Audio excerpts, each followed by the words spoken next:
thank you so much for joining today in CAF Informs, which allowed us to share with you what is going on in the community. It's all about informing the community. And Centro de Apoyo Familiar, CAF, Center for Assistance to Family, every Tuesdays and Thursday, we get this little bit of time with you to share great information about what's going on and resources that you need to know. So I'm going to give you a few minutes for you to share with your friends, family, neighbors, whoever you want to share, because today you're going to learn and you're going to have access to amazing resources, which I don't want you to miss. So make sure that for the next few minutes, you text your friend, let them know that CAF Inform is on and that you're going to share with you can share with your family. My name is Walkiria Poole. Many of you know me from CAF, Centro de Apoyo Familiar, and every week we're hosting this program. Today we have an amazing speaker who will share with you great thing that is happening in our community. We have also started a great movement, a great coalition that work on environmental justice. And so today we're going to have the opportunity to learn everything about it and also how you can get involved. So just stay tuned, take notes, but more importantly, share with your friends, share with your family. So I have Jennifer, who is here today with me. And Jennifer, we've been working together now for the last, goodness, I will say for the last, I don't know. Bit. Maybe, yeah, I was gonna say 3 months, but it's almost a year since we started to do this work with the coalition. And you know, it is a great pleasure for me to have you on the show to talk about what we're doing in the coalition, but also for you to share what you're doing at the agency that you represent, Clean Water. And I want to make sure people know everything about it. People knows everything about how they can get involved with, you know, the environmental justice movement and how we can all make a difference in our community. Welcome, welcome, Jennifer. Yes, thank you so much. And it's so good to be here. I'm really excited to get to share about some of the work that we're doing together and some of the ways that everyone listening in here can get involved. So my name is Jennifer, and I'm the Maryland Program Coordinator at Clean Water Action. We're an environmental group that does a lot of work to change policies, change environmental policies at the government to better protect people's health. And we've been working together with CAF and a lot of other partners for the last several months, up to getting on towards a year, to build a coalition that can really take on the challenges that we're facing in fighting climate change, in fighting pollution, and improving the environment for everyone's health. And so I want to talk a little bit about that coalition and some of the issues that we're working on today. So let me share my screen.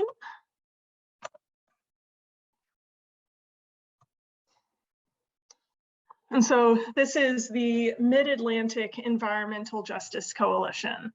And we're really coming together across a bunch of states, Maryland, DC, Virginia, and Delaware, to fight together for better protection for people's health. Because in many years among all of the people involved of fighting for better environmental protections and public health protections, we've really seen that there are a lot of barriers in the way of having good policies that protect people's health. And it really is going to take people power, everyone coming together and working together to surmount those barriers and win the changes that we need to see.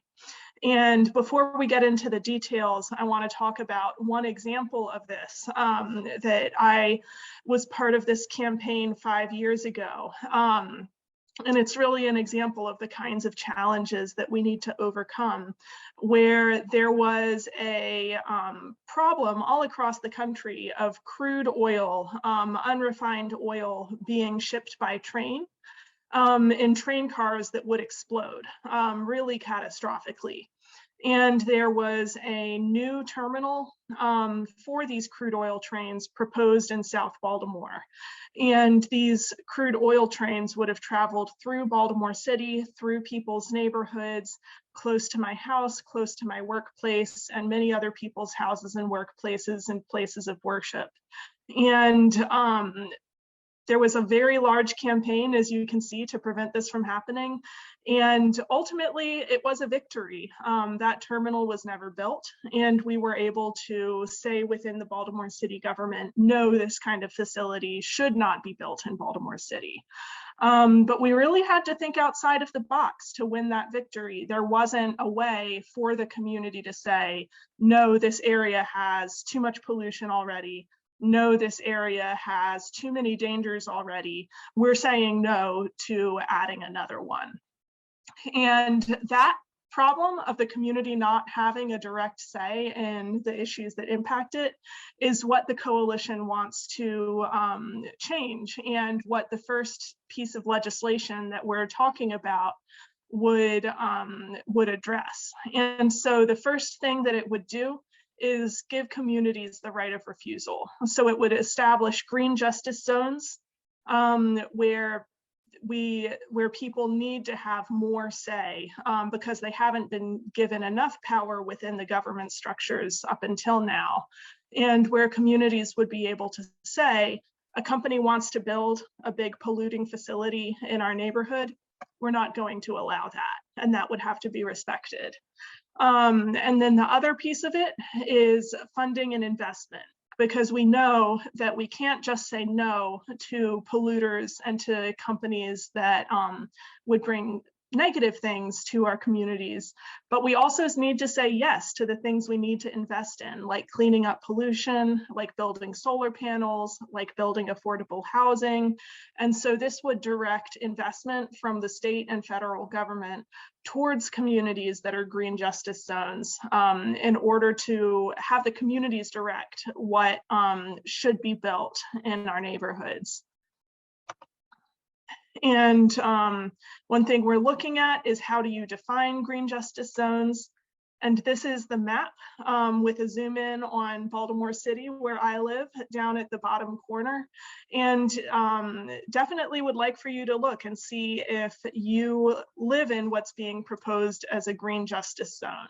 And if so, or if you support the idea overall, we'd really like to connect with you and connect you with the campaign to make this vision a reality, so that we can fight for communities to have a say against polluters, and for communities to be able to direct investments into solutions that we know we need.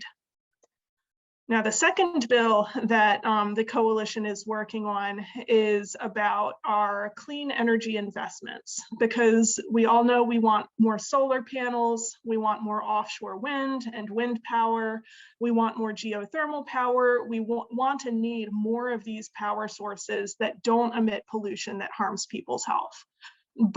And so Maryland as a state has had a program since 2004 to invest money into green renewable energy. But the trick comes, the devil is always in the details of how do you define renewable energy. And for a long time, and increasingly in the past decade, Maryland has put things in this renewable energy category that do not deserve to be there. If anybody here spends a lot of time in Baltimore, you'll probably recognize this facility. This is our trash incinerator that burns the trash from Baltimore City, Baltimore County, and a smattering of other places around the state. And trash incineration is very polluting. It's very dirty. It emits a lot of pollutants that cause cancer, cause heart and lung disease, very bad for the environment and for public health. But 10 years ago, the trash incinerator industry lobbied the state of Maryland saying, hey, we're renewable. We're always going to have trash around. Trash is a renewable resource because it will just always be there. There's nothing to do about it. And so you should call us renewable energy and subsidize us. And the industry was successful. The legislature passed a law that said that trash incineration would be renewable energy. And so ever since then, it's been getting money, free money that comes out of our utility bills that was originally intended to be going towards wind and solar power. And it's not alone. There are a lot of other dirty energy sources included in this program that get money that comes from our utility bills. One of the other big problems for our friends over on the Eastern Shore is using poultry litter or manure from factory farms to produce energy. That's another big polluter, another thing that is getting our renewable energy subsidies that should not be. So the second bill that we're all working on together is to say no to the dirty renewable energy sources. We don't want those to be getting our renewable energy money. We're reclaiming renewable energy and making sure that our money is only going towards solar, wind, geothermal, and hydroelectric power through this program, energy sources that do not pollute.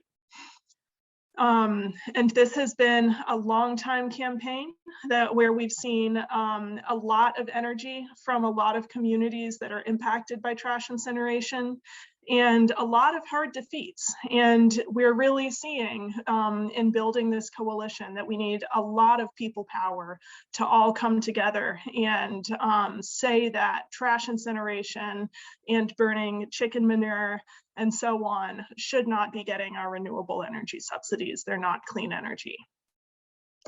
So bill number 3 is about transportation and transportation equity. So many of our friends in Baltimore City will remember several years ago when Governor Hogan came into office, he canceled the Red Line project. That was a project that had been planned for decades to build a new metro line connecting East and West Baltimore. It was shovel ready to go, a lot of community input and a ton of community support, but he killed the project without any analysis. And that was really unacceptable and really harmed Baltimore in a lot of ways. And so the Baltimore Transit Equity Coalition formed to demand that that decision get reversed and that we never see a decision like that again. And so the Baltimore Transit Equity Coalition has been working on the Transit Equity Act that would say whenever the state is changing making a change to transportation funding, transportation service, anything that impacts how our transportation dollars are spent, they need to look at, is this decision going to add to a disproportionate harm on a community? For example, is canceling the Red Line, or was canceling the Red Line, going to make even worse the inequalities in how Maryland has spent its transportation dollars over the years? The answer is yes, it did. And so if this bill had been in effect, that wouldn't have been allowed to happen. So we're working for this bill to make sure that our transportation spending and decisions in Maryland are equitable and to build a future where we can see projects like the Red Line take place. And so that is the work that this coalition is doing together. We're in a season right now of building more connections with people, building more connections with our legislators, and moving towards the state legislative session, which starts in January. So we would love to connect with you. Please message us, send us a message if you would like to get involved in shaping what these pieces of legislation look like, speaking with your delegates and senators, speaking with others in your community, and fighting for this vision of environmental justice for our region. So with that, I'll end and turn it back over to Walkyria. Thank you so much, Jennifer. And one of the things that I want to make sure people know that CAF and these other organizations that have joined this effort, we believe that together we can make a difference. So I want to make sure that you guys will hear me say a lot more about this coalition and all this work that will be doing to protect the environment. CAF, has been involved for the last, I will say, my goodness, probably 10 years working on environmental health and environmental justice. And we are so grateful now to be part of this coalition with Jennifer through the Clean Water organization. We have been co-chaired of this coalition to make sure that we can recruit as many organizations and leaders who want to join this effort. So thank you, Jennifer. And of course, we're gonna have the information in the chat so you guys can get in touch with us, because I believe there is an event coming up, which we wanna make sure that all the leaders and community members, doesn't have to be just the leaders, but community members, you can attend. And we wanna make sure that your voices are heard and that everybody is connected to this effort. So again, Jennifer, thank you so much for your great work. Thank you. I'm really excited to be working together, and thanks so much for inviting me on here today. Excellent. Thank you.